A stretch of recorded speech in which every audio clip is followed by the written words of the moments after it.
E eis que o véu do templo se rasgou em dois, de alto a baixo, e tremeu a terra, e fenderam-se as pedras. 27, 51. O céu escureceu, a terra gemeu, o véu se rasgou, mas então veio o silêncio. Por um instante, o universo inteiro pareceu prender a respiração. O corpo do Filho de Deus jazia inerte, os discípulos fugiram, o inimigo sorriu. Era o fim, ou parecia ser. Ninguém viu o que se movia por trás da cortina da morte. O que os olhos humanos não podiam contemplar, os reinos espirituais testemunharam com temor. Uma movimentação sem precedentes começava nas regiões invisíveis. A cruz tinha sido erguida, o sangue tinha sido derramado, mas a história ainda não havia terminado. O mundo físico via apenas um cadáver sendo envolto em linho e colocado num túmulo. Mas os portais do Hades, o lugar dos mortos, estremeciam. Havia um sussurro entre os anjos. Ele está vindo. E não vinha como um derrotado.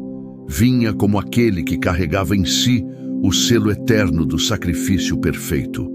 Enquanto o sábado mergulhava Israel em silêncio, um novo tempo se inaugurava no invisível. A criação gemia, mas também esperava. Esse era o intervalo mais sagrado da história. O silêncio entre a cruz e a ressurreição. Mas dentro desse silêncio, alguém marchava. Ora isto, ele subiu, que é, senão que também antes tinha descido às partes mais baixas da terra. Efésios capítulo 4, versículo 9. O Filho do Altíssimo desceu. Não foi uma metáfora, não foi um símbolo. Ele que caminhou entre os homens, agora marchava pelas entranhas da existência, pelas partes mais baixas da terra. A tradição chama de descensus Christi ad inferos, a descida de Cristo ao mundo dos mortos. Poucos falam disso, poucos entendem o que isso significou. Mas as Escrituras, os Salmos, os profetas e os apóstolos sussurram essa verdade em códigos. Jesus desceu ao Hades, não como prisioneiro, mas como conquistador. O apóstolo Pedro revela, sendo morto na carne, mas vivificado pelo Espírito, no qual também foi e pregou aos espíritos em prisão, os quais noutro tempo foram rebeldes. Primeira carta de Pedro, capítulo 3, versículos 18 e 19. Espíritos em prisão, rebeldes, um lugar de espera e tormento. Ali, onde o tempo não corre como o nosso, onde a luz é memória e a justiça ainda aguarda, ali ele entrou. E os portões que jamais se abriram diante de Adão, Abraão ou Davi, se curvaram diante dele. Cristo penetrou onde ninguém mais podia, onde nenhum justo jamais havia entrado em glória. E ali, uma missão selada desde antes da fundação do mundo se cumpria. Ele ia quebrar as correntes. Por isso diz, subindo ao alto, levou cativo o cativeiro e deu dons aos homens. Efésios capítulo 4, versículo 8. Havia um cativeiro no coração da morte, um povo, uma geração de fé, prisioneiros não por condenação, mas por espera. Lá estavam os que creram sem ver, os que esperaram a promessa, mas morreram antes que ela se cumprisse. No seio de Abraão, como Jesus descreveu, havia alívio, mas não acesso. A glória ainda estava vedada. O caminho ainda não fora aberto. Até aquele dia. Naquele momento eterno, o Cordeiro Imaculado entra nas regiões invisíveis e os olhos dos justos se abrem. Abraão vê aquele que havia saudado de longe. Davi reconhece o filho prometido. Isaías contempla o servo sofredor vivo, glorificado. E então algo ocorre que a terra registra com temor. E os sepulcros se abriram, e muitos corpos de santos que dormiam foram ressuscitados. E saindo dos sepulcros, depois da ressurreição dele, entraram na cidade santa e apareceram a muitos. Evangelho de Mateus, capítulo 27, versículos 52 e 53. Quem eram esses santos? O que viram? Por que voltaram? Eles foram o sinal visível de uma libertação invisível.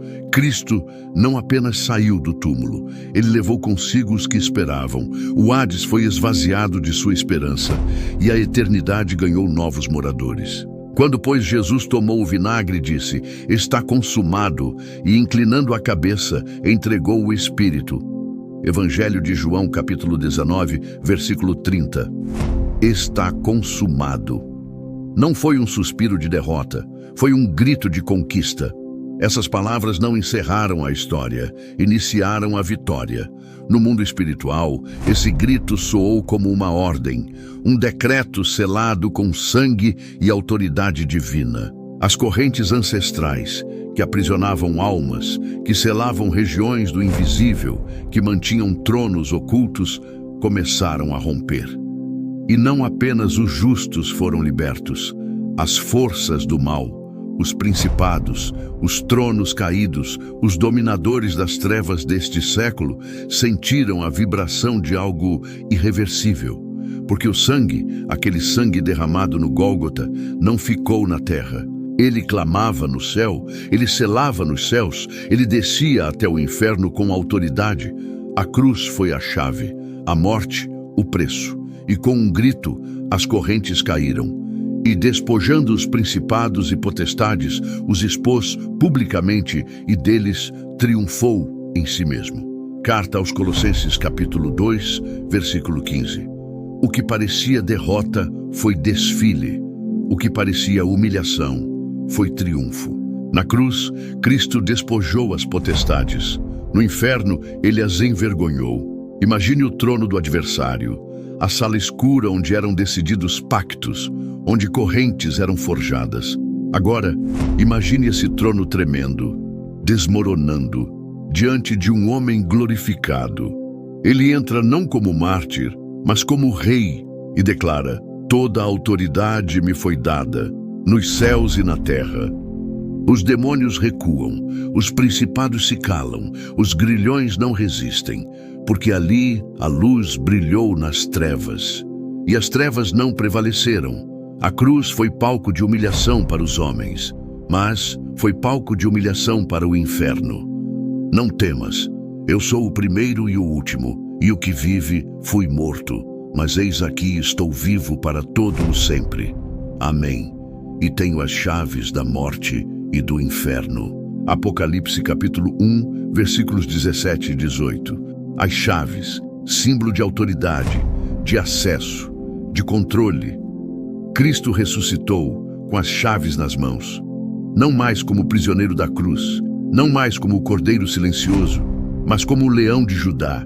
Ele não apenas venceu a morte, ele a dominou. Ele não apenas entrou no Hades, ele o conquistou. E com as chaves da morte e do inferno, ele selou para sempre o destino dos que creem. Mas há um mistério. Se as correntes foram quebradas, por que muitos ainda vivem acorrentados? Se o inferno foi exposto, por que tantos ainda temem suas sombras? Porque ninguém contou isso a eles, porque o inimigo teme que essa verdade seja proclamada. Mas agora você sabe, a chave ainda está em suas mãos. Mas há portas no nosso interior que só Ele pode abrir. Há correntes que, embora invisíveis, ainda seguram almas, famílias, gerações. E Ele ainda desce, hoje, às regiões sombrias do nosso ser, não para condenar, mas para libertar. Feche os olhos. Imagine a chave girando. O que precisa ser aberto, o que precisa ser rompido. Porque Ele já desceu, Ele já quebrou as correntes. E ninguém te contou isso, até agora. Curta, compartilhe e inscreva-se para que essa verdade chegue onde o silêncio tem reinado. Comente abaixo. Qual corrente precisa ser quebrada na sua vida hoje?